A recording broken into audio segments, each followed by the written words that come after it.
Hey, folks, welcome back to another edition of PlayAction Podcast. I've got Dennis Ackerman from BLEAV In Raiders, Raiders podcast with the BLEAV Network. Dennis, thanks a lot for joining us. Hey, thanks for having me. Really appreciate it. All right. Obviously, we're getting ready to start here now. Kicks off on Thursday. Raiders fans have to wait a few more extra days before you guys kick off. But what's kind of the general feeling about the Raiders heading into the season? Yeah, they open up the season Monday Night Football at home. First game at Allegiant Stadium with fans. It's against the Baltimore Ravens. Christian, a lot of question marks heading into the season for the Raiders. We'll start with the defense. They've completely overhauled it. They have a new defensive coordinator in Gus Bradley. Yannick Ngakoue they signed to try and improve the pass rush.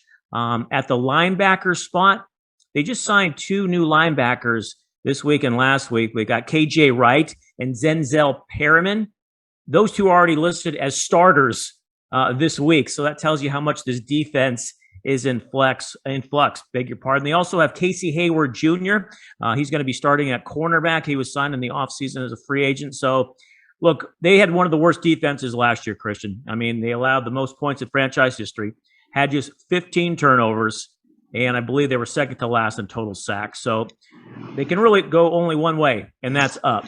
So offensively, a couple areas of concern. They revamped the offensive line. Four new starters on that offensive line. And then a lot of young wide receivers still need to prove themselves. You got Henry Ruggs, the third. He was the first pick. He was the first wide receiver chosen in that rich draft class of wide receivers last year. He only had 26 receptions, a couple of touchdowns, so they're looking for a lot more from him. Brian Edwards, in his second year, he was a third-round pick a year ago. He was injured most of the season. He had just 11 receptions and one touchdown. So a lot of question marks heading into the season opener against the Ravens on Monday Night Football.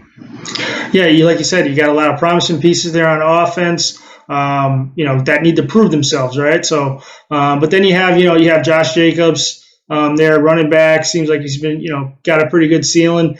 As far as Derek Carr, I mean, are we getting close to do or die here for both Derek Carr and John Gruden? Well, I think it's an interesting situation with Derek Carr, and I'm a big fan, first of all. I know that if you talk to half the fan base, they can't stand him. The other 50% loves him. So it's kind of a love-hate relationship with the fan base when it comes to Derek Carr. But look, he threw for over 4,000 yards last year, had less than 10 interceptions. I know he had a fumbling issue.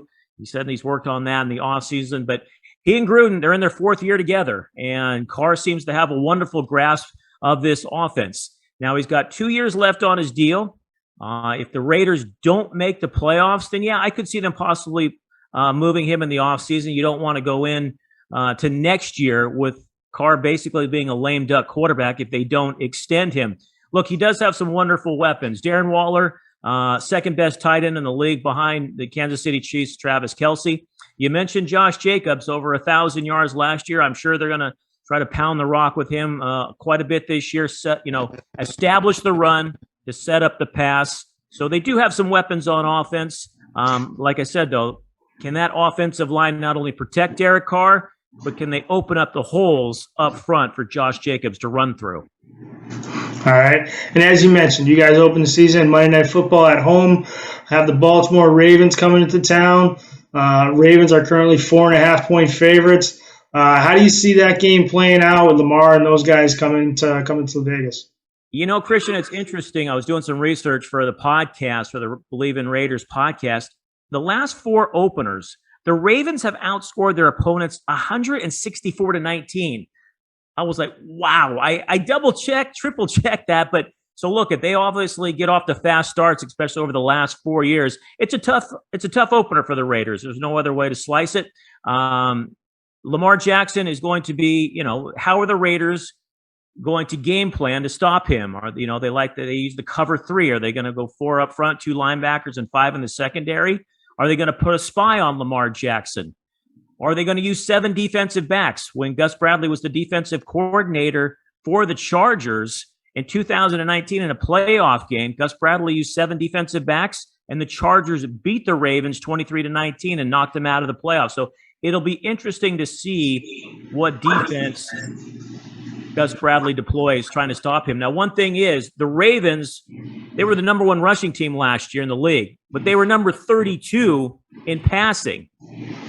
So let's see, do they try and make, Lamar Jackson a passer? We'll see. You got to stop that run, though, first and foremost. That's right. Well, Dennis, hey, we really appreciate you joining us. We'll probably check in with you throughout the season. So Raider fans, make sure you get out there and listen to BLEAV In Raiders. You can find them to BLEAV Network. Dennis, we really appreciate it. Thanks a lot. Thanks for having me, Christian.